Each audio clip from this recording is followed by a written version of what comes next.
Hello, everyone, and welcome back to another episode of the Cup and Joe with Joe and Joe podcast. I am your host, Joe, and with me, as always, is my wonderful co-host, Joe. Joe, I find it wild that, with regards to this episode, this is technically like a calmer episode, right? If you really think about the other ones we've talked about so far. And it's just insane to me that an episode like this, with stuff, crazy things that happen, is, when I think about it, a calm episode. Holy shit. Yeah, in retrospect, this would definitely be one of the more, hype episodes in previous seasons. But, post-season 3, this ain't a calm episode. I mean, this isn't an insane episode.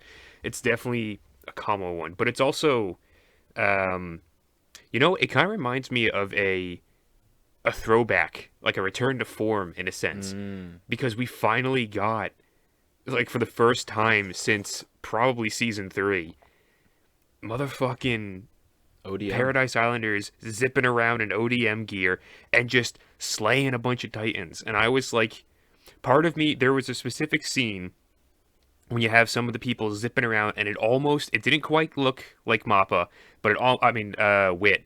But it almost looked like Wit level of ODM zipping around. And I was like, I kind of fuck with this right now. This is kind of cool. And then you have a bunch of, other stuff thrown in there, which we'll talk about starting now. But yeah, I was very much like, it is calmer, and I'm kind of okay with that. It's one of those things. It feels like connective tissue between what's just happened, just a motherfucking rumbling, and then what's going to happen, which is going to be dealing with the fucking rumbling. Yeah. And I had a feeling this was going to be again, that connecting episode. But still, so much happens in this that I was not ready for. I should have been ready for it when I saw the title. I really should have. But that title in retrospect, I was like, yeah, I understand now. Those are some big brain plays right there. And I don't got them big brain plays in my head. I got small brain plays. So really, let's get into it. This is literally seconds after Aaron has commenced the rumbling, and we get a nice recap of his message that he says to all the Eldians. It didn't click in my head right away that also all the Eldians in Marley heard this. Oh yeah. I didn't realize that really till we saw this. I was like, oh, that makes sense. I should have picked up on that. And now it's dealing with the fact of oh shit, we know Aaron's true intentions. We knew he was going to do something bad, but this is worldwide genocide. Holy shit. And I love how this, and I feel it too a little bit. I am not a fan of worldwide genocide. That's bad. Very bad. But speak your truths, Joe. Go on. But be bold. At the same time, in this anime, I'm like, I don't view Eren as a terrible person. I'm like, just keep, okay, keep going. Do what you want to do. And I love how his friends like Jean or John, and Mikasa and them are having this conflict as well of being like, wow, we really don't want world genocide, but at the same time, we've been treated like shit for so long. We could let him do it, right? How do we stop Eren Yeager? Just let him do his thing, and what's the big deal, right? Wow, just getting right into it, that inner conflict, I was like, oh man, I'm like, wow, they getting deep already. Yeah, there's a lot of inner conflict stuff in this episode. You have the stuff about Eren committing worldwide genocide, which, as you pointed out, is probably most likely, really not the greatest thing. And then you also have the conflict of what the fuck the squad is going to do with Falco now that he's a sleepy boy. Oh, Connie. As well as Reiner. Dude, there's a lot of sleepy boys in this episode, You got Reiner, who's a sleepy boy in the beginning. You got fucking Falco, who's a sleepy boy throughout the entirety of the episode. There's a couple of sleepy blonde boys, And a sleepy girl. And a sleepy girl. Well, she's not sleepy anymore, Joe. She's not sleepy anymore, but she is blonde, and we will get to her. But the conflict of Eren Yeager is going to commit world genocide because fuck everyone else for treating them like shit all this time. And I'm like, it's understandable why he wants to do that. Yes. Do I agree with him? Not really. Do I still feel like kind of like a very primal, yeah, fuck everyone else? Absolutely. Yeah. Yes, but then there's the part of my brain, like Jean and Mikasa and Armin and Connie, and they're all just kind of sitting around, they're just being like, so this is bad. He's become the villain. And like, we understand it. We sympathize with him. Just turn it. But we turn don't. the notch down a little, just a little. Yeah, you're at 11. Why don't you like bring it down to like even like an 8 would probably be fine. Like even if you just killed like a couple of people, like with whatchamacallit, not Mia. What the fuck's her actual name? Gabby? Warrior candidate. Yes, Gabby. I forgot her fucking name. I knew her farm name, Mia, but not her actual name. That's fucking classic. Do you remember Falco's? Look, Ben. Yes! I only know because they talk about it in this episode. That's why like it was incepting my brain. But Gabby was like, can't he just destroy like the military bases, please? Like he doesn't have to kill everyone. And clearly everyone's like, you don't know him. Yeah, that's the thing. It's like what Jean or John says, where he's like, okay, they kind of brought on themselves, right? And he's trying to, rationalize it, try and take the blame off of themselves or like any of like this guilt that they're very much feeling because the people deserve it, right? Exactly. But because it's like, can you stop him now? I don't know. Again, we don't know the current state of Eren Yeager. He did his fucking Professor X mental telepathy message out to everyone, and I know what you wanted me to do, Joe. Every time I mention Professor X, I'm not gonna do the fucking voice. The fucking Carry slurp. On. I will, but it's like we don't know what the state of Eren is at this current point, and like they bring up a couple of times, just being like both Eren. They talk about Eren and Zeke, the fact that like neither one of them they didn't turn any of the any of the Eldians who were transformed into Titans back into people, and also they're not being controlled so as to not harm other Eldian humans. So it's like, can they not control them right now while doing the rumbling? Do they not want to control them because they have other machinations? Or have they lost like complete control and are now just like in this rage going forward to commit world fucking genocide? We don't really know. And so there's a lot of big stakes happening. There's a lot of shit going on right now. And even though this is one of the smaller, the less high stakey episodes, the less oh my god episodes, there's still so much going on between, again, Reiner coming out of his armored titan after it lost all of its hardening. And when he said that in the beginning, I just took it as like, oh, he just was weak. And I thought that was a weird translation when he was like, somehow my hardening disappeared or whatever. And I was like, that seems a little whatever. But then it makes sense later on when I'm going to skip over the awesome battle real quick. We'll come back to that. To when Mikasa and Armin meet up with Gabby, and Gabby's like, his hardening went away. And all of a sudden, Armin is just like, wait a minute. Tell me the exact fucking timestamp. Honey, when this happened. I'm coming! I'm coming, baby! He's just fucking hoofing it. Because Armin very quickly puts together when Eren said he was going to undo all of the Titan hardening that takes care of the armor Titans, like armor hardening all around it, takes care of the walls holding in all the Colossal Titans. But then, finally, Season 1, baby. Annie is out of the goddamn Titan hardening seed that she put herself into. And I was like, oh, that's what thaw means. Yeah. And I love how her eyes are all bugged out and she's like huffing and puffing. And again, my jaw, whenever Attack on Titan, like the episode finishes, my mouth is always open. And this one, I was like, oh, fuck. Like, she has no clue what has happened. And it's going to be very interesting to see how she reacts. Is it going to be like, Armin's going to be like, honey, let's talk? Or is it going to be like, I'm going to kill you fuckers? And just she goes ham. Like, how do you rationalize with that? Because I think you would think that Armin would be like, "Look, we want you on our team. Let's give you a quick up-to-date recap." And I show her like a recap episode of Attack on Titan. They bust out a TV. Yes, they pull out they roll out like a fucking Yeah. CRT cart like you have in like elementary school. They put on those stupid VHS like movies, and they're just like, okay, here's AOT season 2 and 3, and part of 4 on tape, and we put it in. And now please sit here and watch for the next 72 It's hours like, as Aaron obliterates the world. It's like Yuji when you had to train watching Yes! all the goddamn movies. Jujutsu Kaisen, good shit. But yeah, so Annie's finally back, and I'm pretty sure. So Aaron undoes all the Titan hardening, so she comes out, and then he Professor X out to them all. So Annie just like comes out of this fucking coma, and all of a sudden hears a much older Aaron Yeager go, "Hey, I'm gonna fuck everyone's shit up," and she's must be thinking, "Oh, I've missed a lot." Yeah, she's gonna have to watch some recap episodes. Oh, So most that was definitely.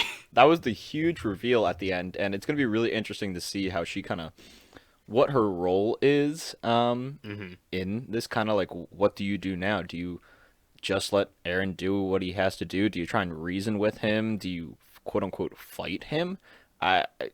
You're basically Can you fight him? You're basically if he can control all of you? Yeah, I don't really know what's gonna happen, but they think about that for about 2 minutes, and they're like, "Oh wait, there's like the immediate threat of a bunch of mindless Titans around us. We should probably kill them first." And Yes. oh god, I just want to, again, how you reacted. I was like, fuck, I haven't seen a good like just ODM gear fighting mindless Titans. Like, I haven't seen that in a while, and it was so fucking enjoyable to watch it, to see like the new recruits. What's his name? I forget the commander who trains other recruits, but him coming out and be like, I didn't. Shottis. Yeah, he's like, I didn't teach you to be a bunch of bitches. Get the ODM gear on and let's fight. Like, I was so hyped. Dude, and the music that played, so good. the song. Yes. Oh, I don't know what it is, but I'm gonna have to Shazam that shit because that was fucking hype. So damn good, seeing them all in that circle around the top, and they all just fall down. I almost cried, actually. I got teared when Armin was talking to Pixis, or about Pixis. I was like, damn. I'm like, that shit hurts. Yeah. And I know I just can see it in the future, because there was already people have like uploaded videos talking about how like Attack on Titan is fuck, I'm gonna forget exactly the proper terminology here, but like it's promoting military and it's like fascist or something like that, and it's like a bad thing or whatever the fuck. And Pixis is supposedly like based off of someone problematic from Japan's military history. I don't really want to talk about it that much because I'm not knowledgeable about it, so whatever the fuck. But I can just see people being like, no, fuck Pixis, because it's like, dude, this guy is a fictional character. Just enjoy it for what it was. He did very much help get all the main characters to where they are now, even if that means helping Eren Yeager come to commit world genocide, which is not really a good thing as we established, but kind of like understandable. I don't really know. Anyway, it was still emotional seeing Armin go like, this is essentially the passing of the very big metallic explosive torch from one generation to another, even if it technically is in the inverse direction, and even if that means that giant metallic torch is going to blow the shit out of the older generation, and not in the good way. I will say, I got some good fan service in this episode, and oof, man, Dude. I appreciate Mikasa as, a figure and a human, but I also appreciate figure. interpret that however you want. Uh-huh. But I also appreciate a good action scene with her in it, and just, oh my god. Oh, that's a thumbnail. Oh, what? Thumbnail of the video. Say that one more time. It's the thumbnail. It's the thumbnail of the video. Oh, that's. I saw it and immediately I was like, "That is the screen when she comes in and saves." I don't know what the fuck her name is, but the girl who idolizes her. She's about to get like chomped by a Titan because she doesn't pay attention like 3 times in the span of 1 minute, and I'm like, "You are not a good fighter." Anyway, but then Mikasa rolls in and just slashes the shit out of the one Titan, and I'm just like, ooh, baby, yes. It's like that. It's the fucking What's that Hispanic actor who does the thing where he sits back in the chair and goes, ooh, and like he puts the fist up like close to his lips or whatever. I'm just like, it's that meme in my head. Okay, I see it. I see it. Yeah, the way that that girl reacted when she saw Mikasa saving her, where she was like, that's how I felt. Like I was like, oh, I'm feeling things right now. Um, and that's all I will say about that. But I appreciate when they give me my Mikasa. So let's talk Yes. about Gabby because Joe, Right. I very rarely change opinions about characters. Usually when I don't like a character, usually it takes a lot for me to like be like, oh, actually, you know what? They're not that bad. Um, Mm. I'm full circle. I'm full circle. It's or not full circle, semicircle. Um, I like Abby now. Literally when she came rushing in with the fucking gun and badass shoved that shit in the Titan's mouth and blew it up, I literally was in my seat going, "Fuck yeah, Gabby! Fuck yeah!" But it is sad because did you recognize who that Titan was? I did not. It was the guy who brought Falco back to her and Colt. No way. If you go back and look, I was like, oh shit, it's him. So the fact that she used the Titan can to blow off his head, I'm sure she didn't recognize him. Pardon me.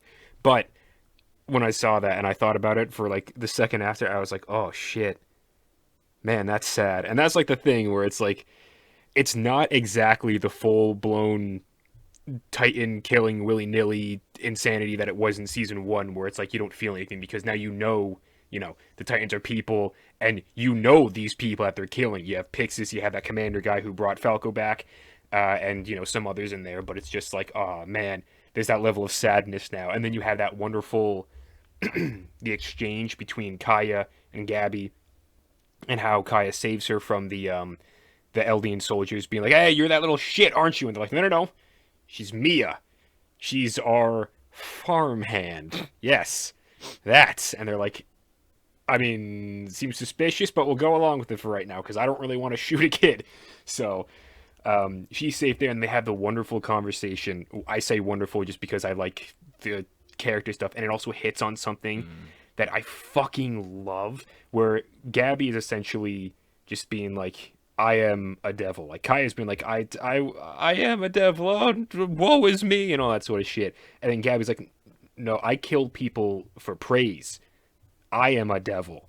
And then what's his name? Sasha Simp number 47 is just like, no, no, no, no. There's a devil in all of us, all right? But like, you're defined by what you do, and just be a better person and just keep trying and blah blah blah. And it's the kind of generic whatever the fuck, but it's also a No, message it was that worded I great. fucking love. It wasn't cheesy Yeah. at all. It was hit really well. I loved that as well, and I also loved when Kaya turned around after being saved, and oh, you saw Sasha, and See Sasha? and she says "big sis" again. Another one where I was like, oh crap, I need a goddamn tissue, uh, and that one hit. Wow, there's so many other little things that happen. Like we completely skipped over it. But Connie abducted Falco. Connie abducted Falcon can to we- feed to his Titan mom. Can we talk about that for like a minute? Yeah, sure. I mean, there's not a whole. Is it gonna happen? I don't think that's gonna. No, I he's don't- not gonna. Is Connie gonna die? Is like Mikasa gonna have to be like, Connie, stop being a bitch? Oh no. Are they all? Are we just gonna watch the original group get whittled down one by one? Like first it was Sasha, next it's Connie, and then so on and so on and so on. Like what the fuck?